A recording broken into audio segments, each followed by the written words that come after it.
Mi nombre es David Fexer de UT Southwestern en Dallas, Texas, aquí para hablar con ustedes acerca de ultrasonido de contraste aumentado como primer introducción para el uso de Zeus en LIRADS y el algoritmo de LIRADS.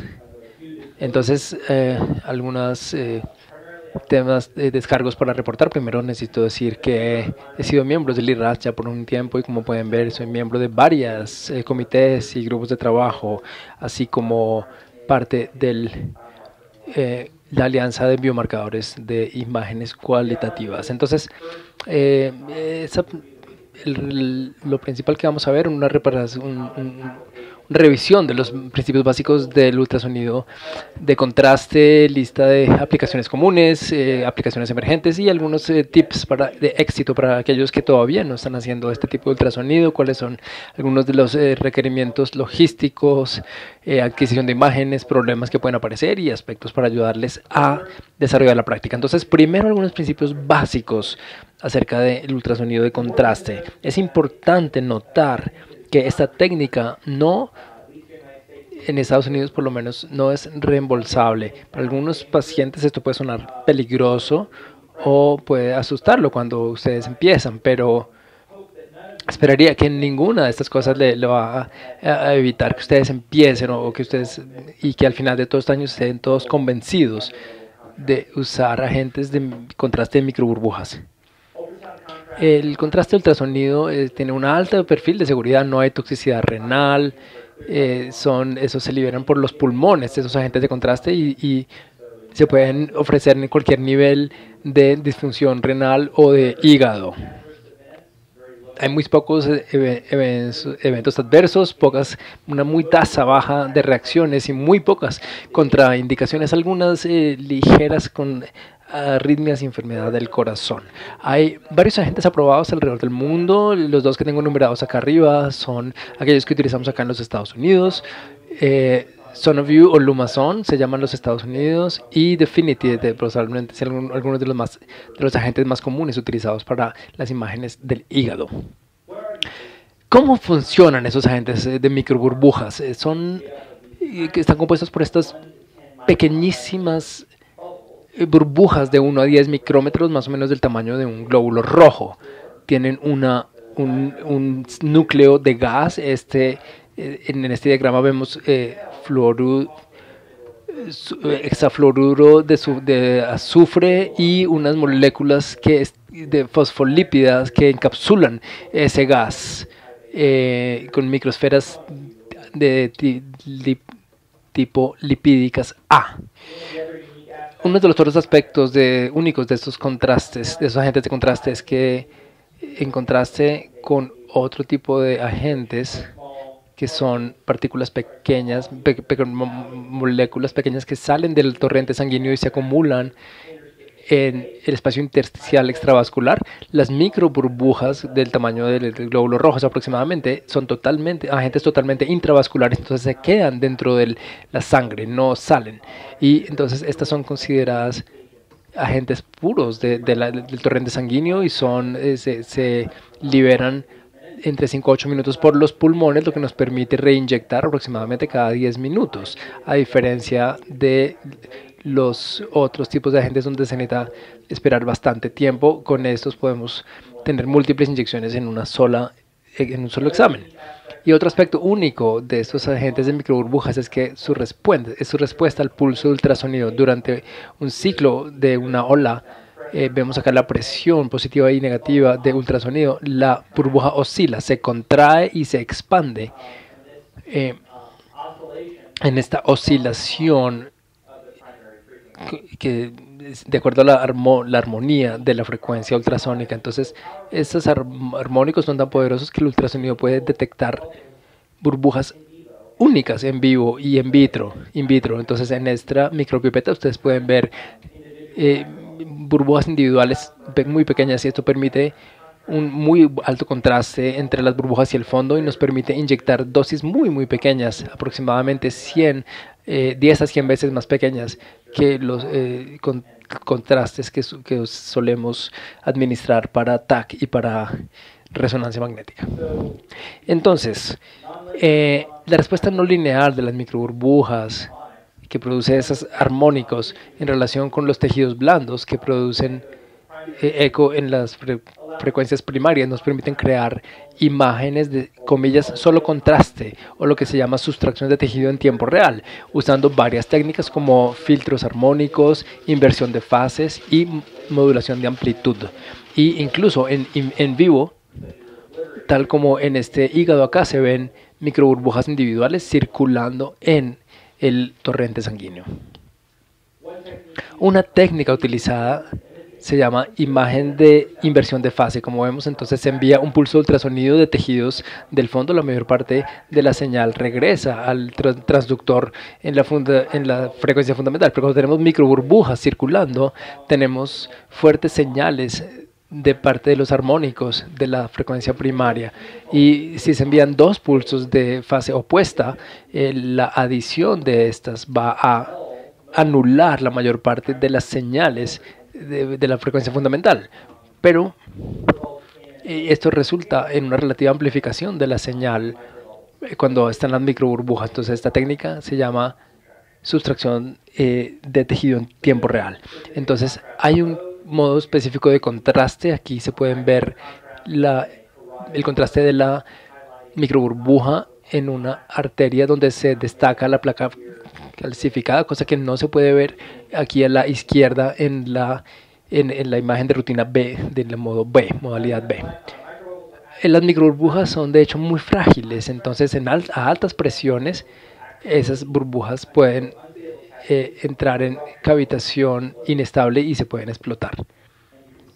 Y se puede ver esto al hacer las imágenes como áreas, tales como el hígado acá, donde se llaman destrucción de las microburbujas circulando dentro del hígado, y esto resulta en una banda oscura dentro del área donde se acaba de tomar la imagen, y esto es peor a mayor poder, a mayor frecuencia y a mayor tasas mayores tasas. Entonces, para corregir eso se reduce la energía de salida, la frecuencia, y hacer imágenes intermitentes durante periodos cortos de tiempo y luego dejar de mirar, congelar, pausar el sistema en periodos cortos mientras tanto, y repasar el área de interés en vez de quedarse continuamente en imágenes específicas. Se va repasando toda el área. Eso también puede ser visto en el campo cercano. Entonces sé que muchos de los poderes de ultrasonidos se depositan en los tejidos cercanos del tejido blando. Aquí la mayor parte de las burbujas en el aspecto superficial de este hígado han sido destruidas o se han quemado. Entonces avancemos a algunas aplicaciones comunes para el ultrasonido de contraste, enfocándonos nuevamente en el hígado. Entonces uno de los usos comunes sería la caracterización de lesiones sólidas, tanto en el hígado como en el riñón, imágenes vasculares también, para ver las áreas, determinadas venas, por ejemplo, lineamientos de procedimiento. Hay unos para biopsia y otros para ablación percutánea específicos, y hay muchos usos pediátricos tales, pero no tendremos tiempo para discutirlos hoy.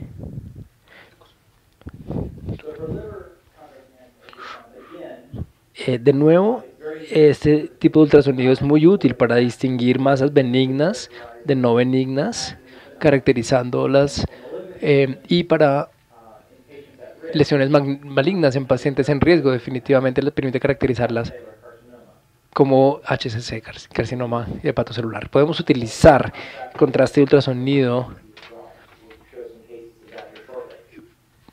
para lesiones focales, para determinar si son sólidas o quísticas. Entonces, justamente para determinar si una lesión en el hígado es sólida o es cística o quística. Esta persona joven con HIV y hepatitis C, con sospecha de cirrosis, llegó a nuestra sala de emergencias con sepsis, y nos preocupaba que esto pudiera ser un absceso o un lavado en el carcinoma hepatocelular.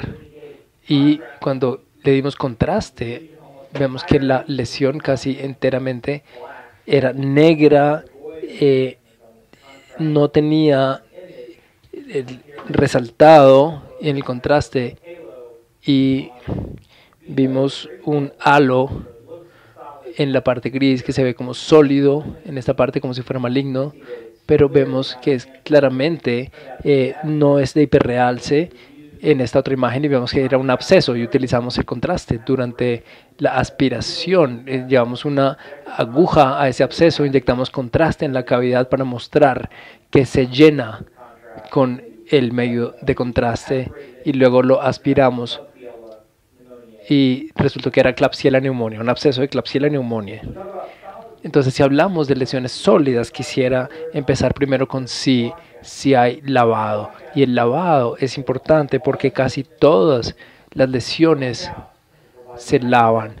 Las malignas tienen un 97% de sensibilidad para malignidad. Una vez que se determina que hay lavado, se puede pasar a esta otra tabla, como ha sido mostrado en este maravilloso artículo que vemos acá de Burrows et al. En Graphics 2017, Radiographics, detallando si el patrón de fase arterial nos da un diagnóstico específico benigno o maligno. Entonces, revisamos algunos ejemplos. Primero vamos a hablar acerca de lesiones malignas. Nuevamente son lesiones que presentan lavado, entonces, o washout. Pueden ser el lavado tardío o lavado temprano, como sea determinado si fue antes o después de 2 minutos. Entonces vamos a mirar eso en más detalle en mi próxima charla del LIRAS ultrasonido. Pero aquí hay un ejemplo que hay una masa en un paciente con cirrosis de hepatitis C y después del contraste vemos heterogéneo hiperrealce de fase arterial heterogéneo y el lavado que nos muestra que es maligno, y también el hiperrealce de fase arterial nos confirma que es HCC, y el cual fue corroborado después por biopsia. La metástasis tienden a lavarse mucho más rápido y se convierten en estos vacíos de contraste negro irregular, oscuro, que es útil para evaluar metástasis e identificar dónde están las lesiones para hacer la biopsia. Bien, entonces asumamos que nuestra lesión no tiene lavado y eso nos permite decir que es una lesión benigna. Entonces, sin lavado se considera una lesión benigna, y luego mirar el patrón específico del hiperrealce de fase arterial para ver si hay una hiperplasia focal u otras, por ejemplo, hemangioma. Aquí en este caso tenemos un nódulo con contraste. El contraste nos muestra como se vería en en un TAC o en una resonancia magnética. Vemos que aquí los hiperrealces empiezan a coalescer y no hay lavado. La hiperplasia focal nodular se aumenta desde el centro hacia afuera.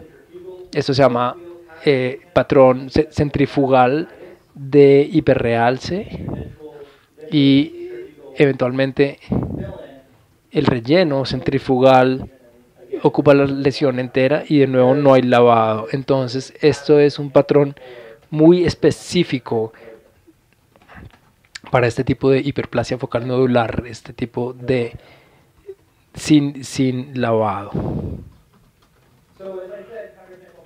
Entonces, como dije, esta técnica es muy útil en procedimientos para orientar biopsias, para valoración post-ablación, para ubicar drenajes y chequeos de tubo, etc. Entonces, aquí hay algunos ejemplos de esto.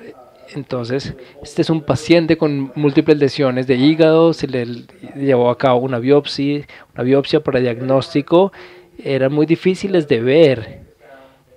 En el ultrasonido en modo de rayo gris se veía quizás algunas cosas aquí, pero cuando vimos el contraste, esto nuevamente es un caso que mostré más temprano, hubo un lavado haciendo muy fácil identificarlo para biopsia. Y vemos aquí, dado que se pueden inyectar múltiples veces durante un solo examen, incluso después de algunos minutos ya podemos reinyectar para ayudar nuevamente a ubicar la aguja o confirmar que la aguja está en el lugar adecuado y hacer las inyecciones durante la misma biopsia del examen. Este terminó siendo una metástasis de cáncer de colon.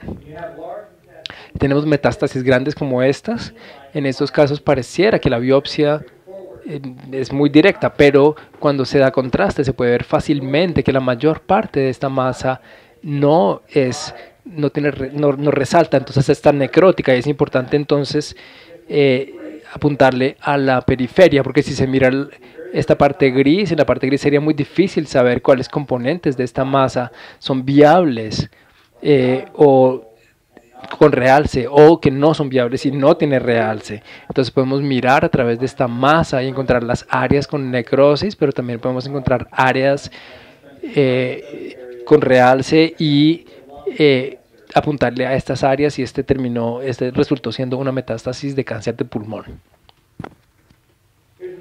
Tenemos otro uso para el ultrasonido de contraste. Aquí tenemos un paciente serótico con un LRM, nódulo de LRM, con realce. Se nos pidió hacer la biopsia, era un tanto difícil de verla en el ultrasonido de escala de Grisis, pero con el de contraste se confirmó la presencia de un nódulo con hiperrealce de fase arterial y el paciente se quejaba de dolor. Entonces después de la biopsia hicimos otra inyección. Aquí podemos ver el contraste extrínseco al hígado llenando el espacio peritoneal y de hecho derramándose hacia el receso de par y es una hemorragia activa después de una biopsia por el tracto de la biopsia. Afortunadamente este paciente le fue bien después.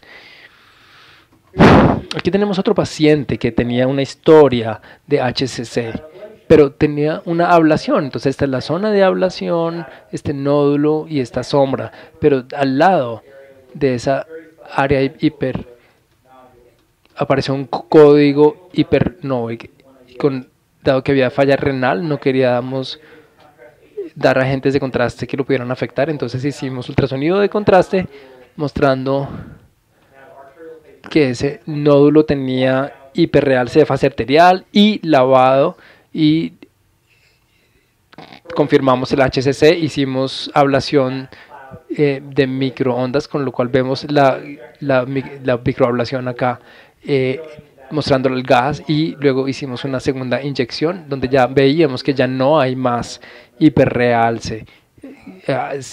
Hay unos pocos artefactos causados por macroburbujas, pero aquí ustedes pueden ver la vesícula biliar con algunas piedras y se mantuvo la cápsula y la región donde estaba esa masa ya está sin hiperrealce de contraste, mostrando que hubo una ablación exitosa. Algunos usos emergentes. En la vesícula biliar podemos utilizarlo para diferenciar pólipos verdaderos o para confirmar tejido y hiperrealce en el lumen y en este caso una adenocarcinoma. Y finalmente para el hígado, la imagen vascular. Entonces este paciente tenía una historia de enfermedad crónica de hígado y para nosotros era difícil decir con base en este TAC si era un tumor en la vena o si era trombo.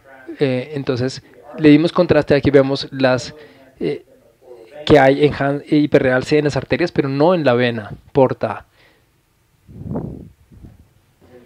Aquí hay otra imagen acá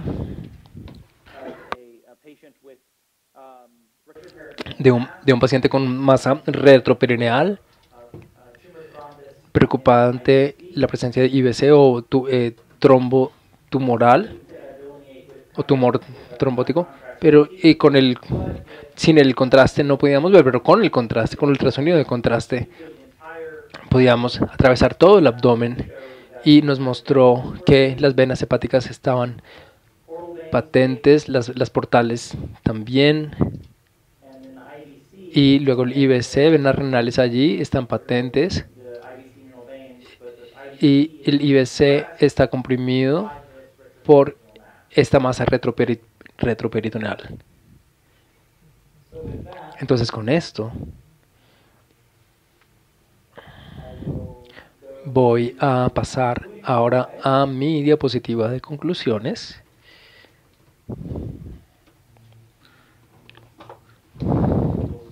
y pronto hablaremos acerca del uso de contraste, ultrasonido de contraste en LIRADS. Pero las conclusiones de esta primera parte de la charla, adelante, pueden empezar si no lo han hecho, empiecen a hacerlo, pueden hacerlo encontrando colaboradores claves, una o dos indicaciones para empezar, o tener población objetivo si pueden empezar, ya sean pacientes que no pueden tener resonancia magnética o con alergias a los medios de contraste, o empiecen con masas de riñón utilizando contraste en sus biopsias clínicas primero. Utilicen esos casos iniciales para educación, entrenamiento y presentar internamente, como hacerle propaganda a esto entre sus colegas y luego que sus colegas empiecen a referir el CEUS en vez de TAC o MRI si hay contraindicación por alguna de las dos anteriores.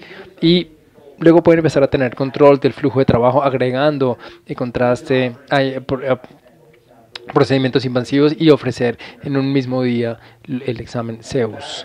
Y con eso les agradezco.